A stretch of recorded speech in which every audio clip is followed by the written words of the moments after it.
Good morning students, Gayatri school Sanchore के YouTube channel में आप सभी का स्वागत है।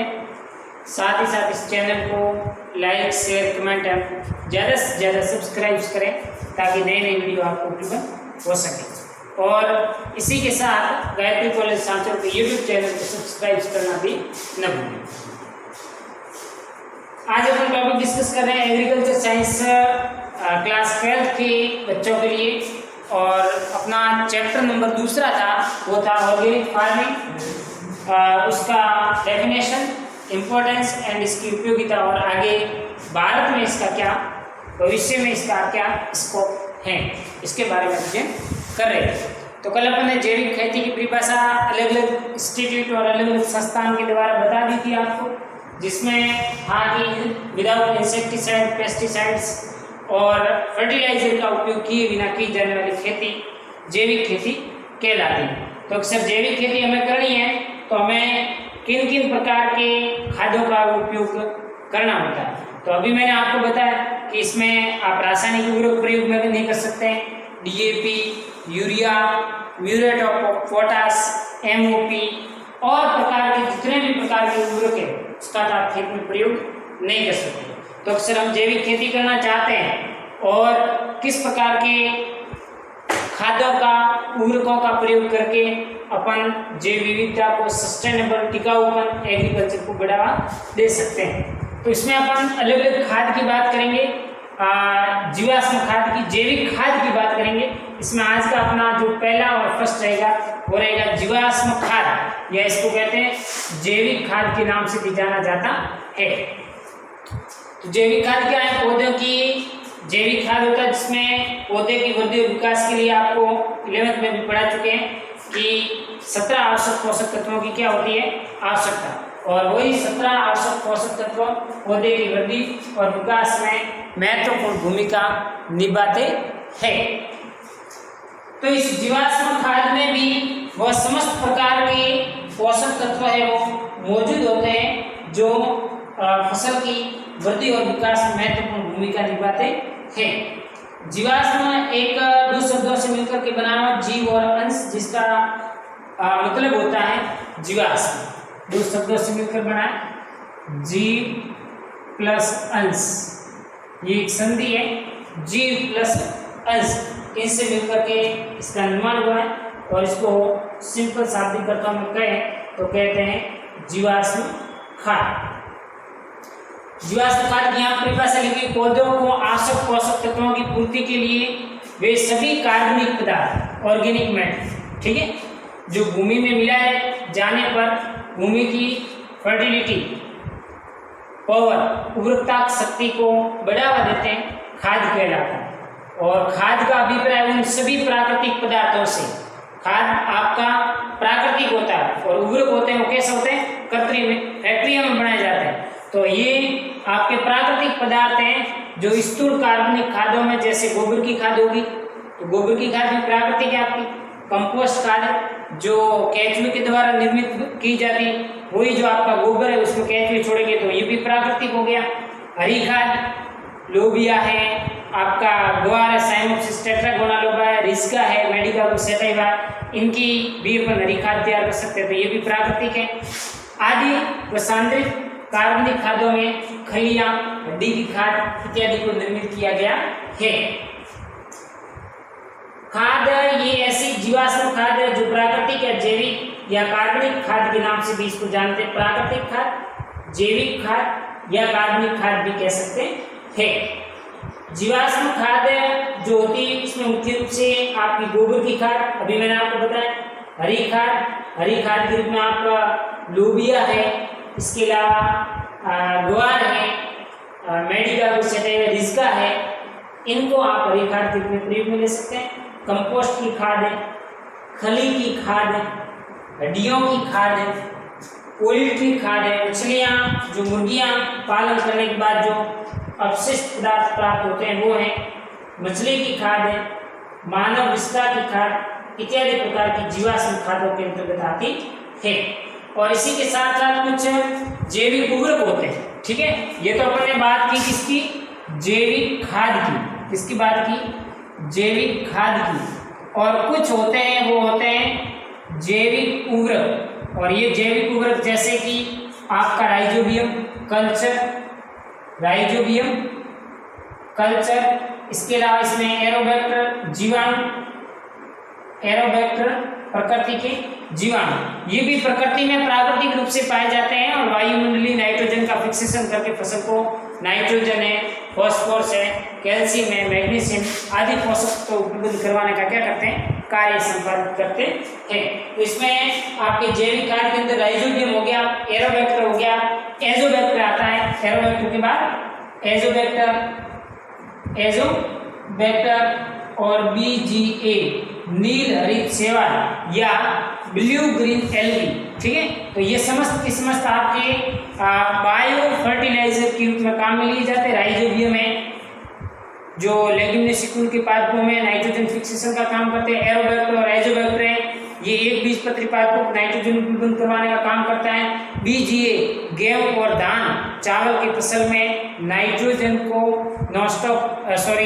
एक हेटेरोसिस्ट सेल बनती है, कोशिका बनती है और उस हेटेरोसिस्ट कोशिका के संश्लेषण के कारण ये चावल में नाइट्रोजन का फिक्सेशन करवाने का कार्य संपादित करती है।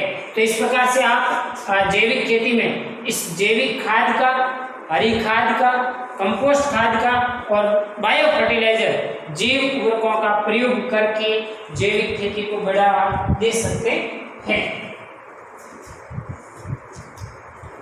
प्रारंभ में विश्व में है वो कृषि के उत्पादन के लिए 50% कृषि रासायनिक उर्वरकों के प्रयोग के द्वारा की जा रही थी, जिसमें मुख्य रूप से यूरिया है, DAP और MOP म्यूरेट ऑफ पोटाश अधिक मात्रा में प्रचलन में आते थे और जिसके कारण वो इनकी उत्पादकता तो जरूर बढ़ती थी लेकिन जैविक खेती कैटेगरी के अंतर्गत नहीं आती।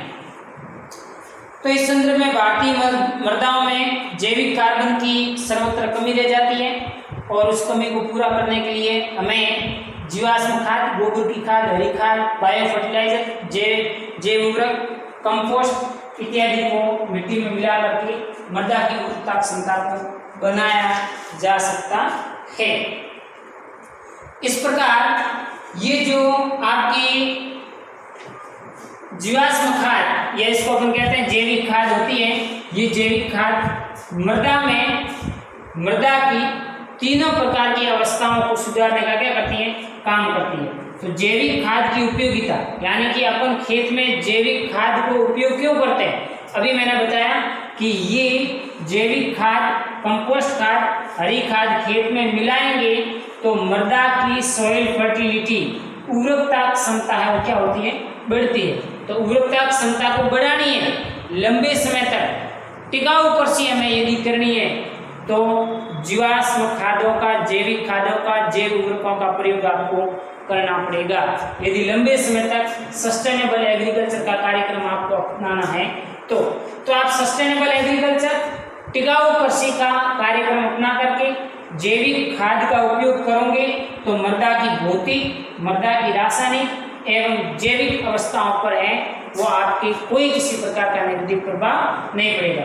भौतिक अवस्था क्या होती है, रासायनिक अवस्था क्या होती है और जैविक अवस्था है। जैविक का मतलब इसमें सूक्ष्म जीव इत्यादि सफलतापूर्वक सर्वाइव कर पाएंगे। यदि आपने ऐसे हानिकारक रसायनों का भूमि के अंदर मिलाव कर दिया तो ये जो आपके जीवाणु पाए जाते हैं, ये जीवाणु क्या है, प्रकृति के लिए और आपकी फसल के लिए बहुत ही लाभदायक है। और आप ऊपर से इस प्रकार की दवाइयों का छिड़काव करोगे, रासायनिक उर्वरक उपयोग करोगे तो ये जीवाणु है, कुछ लाभकारी जीवाणु है, इस जीवाणु की यहाँ पर क्या हो जाएगी, मृत्यु हो जाएगी। और मृत्यु हो जाएगी जिसके फलस्वरूप में वो मृदा की जैविक अवस्था पर नेगेटिव प्रभाव पड़ेगा और फसल की वृद्धि और विकास पर भी आपका नेगेटिव प्रभाव देखने को मिलेगा। तो इस प्रकार से जैविक खाद का उपयोग करेंगे तो मृदा की भौतिक अवस्था है किस किस प्रकार से है वो सुधरती है, उसको अपन 1 by 1 पॉइंट वाइज डिस्कशन करेंगे। मृदा की भौतिक अवस्था पर इसका प्रभाव वो इस प्रकार से पड़ता है। मृदा है वो हल्की सी भरपूरी भारी बनी रहती है, जल धारण क्षमता में वृद्धि होती है, वायु का संचार बढ़िया ढंग से होता है। ये भौतिक अवस्था की हम बात कर रहे हैं। वायु और जल के द्वारा इसका अपरदन भी बिल्कुल कम होगा, तापमान को नियंत्रित कर लेगी, पौधों की जड़ों का विकास है वो अच्छा होगा और भूमि से जल का निकास भी अच्छा हो जाता है। तो इस प्रकार से ये समस्त गुण थे, ये मृदा की भौतिक अवस्था को प्रदर्शित करते हैं। मृदा भरपूरी बनी रहेगी, मृदा का अपरदन नहीं होगा, मृदा का कटाव नहीं होगा और मृदा अच्छी गुणवत्ता वाली रहेगी। और इसी के साथ साथ आपके मृदा में वायु संचार और water holding capacity, water holding capacity क्या सुनते हो कि मिट्टी में अधिक से अधिक जल एब्जॉर्ब करने की क्या पाई जाती है, कैपेसिटी, जल धारण क्षमता होती है। और जल धारण क्षमता के कारण है वो पादप को लंबे समय तक भूमि है वो जल जीवन करवाती है। तो ये समस्त लक्षण थे, कैरेक्टर थे भौतिक अवस्था के। यदि जीवाश्म खाद का प्रयोग करोगे तो मृदा की भौतिक अवस्था ऐसी की ऐसी लंबे समय तक बनी रहेगी, यदि नहीं करोगे तो इसके ऊपर नेगेटिव प्रभाव देखने को मिलेगा। दूसरा है मृदा की रासायनिक अवस्था पर जैविक खाद के प्रयोग से क्या प्रभाव पड़ेगा। पहला प्रभाव ये पड़ेगा कि क्षारीय मृदा का पीएच मान है वो कम हो जाएगा, लवणीयता एवं क्षारीयता में सुधार आएगा, विषैले पदार्थों का प्रभाव कम होगा, उभय प्रतिरोधक क्षमता बढ़ेगी और धनायन विनिमय की क्षमता में क्या होती है, वृद्धि होती है। तो इस प्रकार से सभी रासायनिक गुण हैं जो धनायन, ऋणायन, लवणीयता, क्षारीयता और मृदा के पीएच मान है उस सभी को मेंटेन बनाए रखने का काम करेगा कौन, जैविक खाद। यदि जैविक खाद का प्रयोग नहीं हुआ तो मृदा की रासायनिक प्रभाव पर नेगेटिव प्रभाव, आपकी फसल की प्रोडक्टिविटी पर नेगेटिव प्रभाव या डिग्रीज मेंटेन होता है। तीसरा है मृदा की जैविक अवस्था पर प्रभाव। यदि आप जीवाश्म खाद उपयोग करोगे तो मृदा की जैविक अवस्था पर है वो क्या क्या प्रभाव पड़ते हैं। जीवाणु की संख्या में वृद्धि होगी।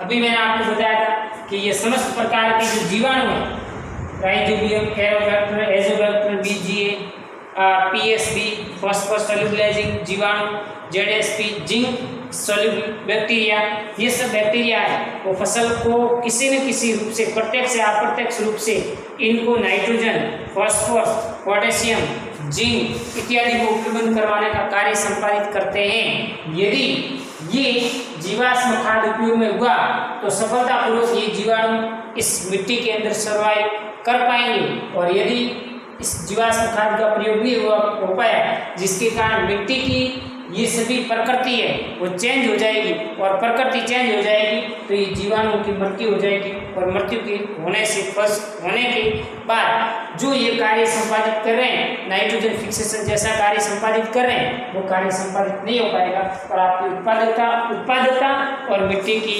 जैविक अवस्था पर भी प्रभाव देखने को मिल जाएंगे। इसी के साथ साथ जीवाणुओं की वृद्धि होगी, सूक्ष्म जीव भोजन ऊर्जा प्रदान करने का काम करेंगे। इसके साथ साथ नाइट्रोजन स्थिरीकरण करने वाले जीवाणुओं की संख्या में बढ़ोतरी होगी और इसी के साथ नाइट्रीकरण, अमोनीकरण और नाइट्रोजन फिक्सेशन या नाइट्रोजन का स्थिरीकरण करने में भी बढ़ोतरी होती है। तो इस प्रकार से ये समस्त मृदा की भौतिक, रासायनिक और जैविक अवस्था में भी सुधार लाता है आपका जैविक खाद, जिसके फलस्वरूप मिट्टी के अंदर रहने वाले जीव इत्यादि की संख्या में बढ़ोतरी होगी और आपकी मिट्टी है वो सस्टेनेबल बनी रहेगी।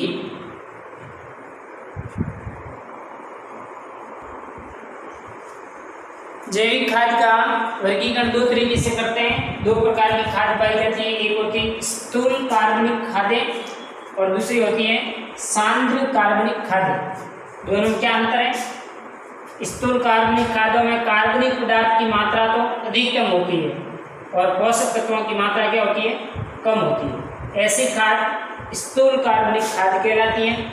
सांद्र कार्बनिक खादें कार्बनिक पदार्थ की मात्रा तो कम होगी लेकिन पोषक तत्वों की मात्रा थोड़ी क्या होती है?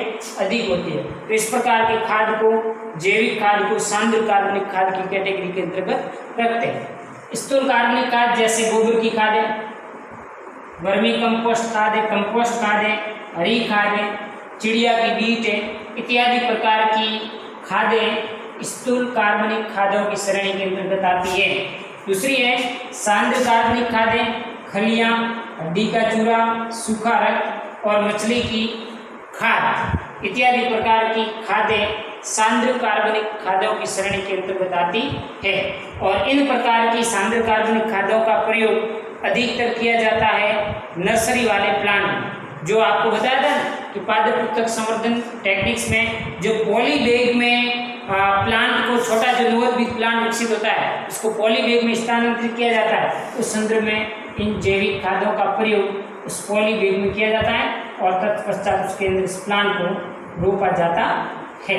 क्योंकि इसमें कार्बनिक पदार्थ है और इसमें पोषक तत्वों की मात्रा अधिक है। दोनों को मिक्स करके इस पॉली बैग में डाल करके इस प्लांट को डालेंगे तो दोनों ही प्रकार की जैविक खाद मिल जाएगी, जिसके कारण पोषक तत्व और कार्बनिक पदार्थ दोनों की पूर्ति हो जाएगी और फलस्वरूप पौधे का वृद्धि और विकास अच्छा हो जाता है। ये थी आपकी जैविक खाद और जैविक खाद की उपयोगिता और उसका वर्गीकरण।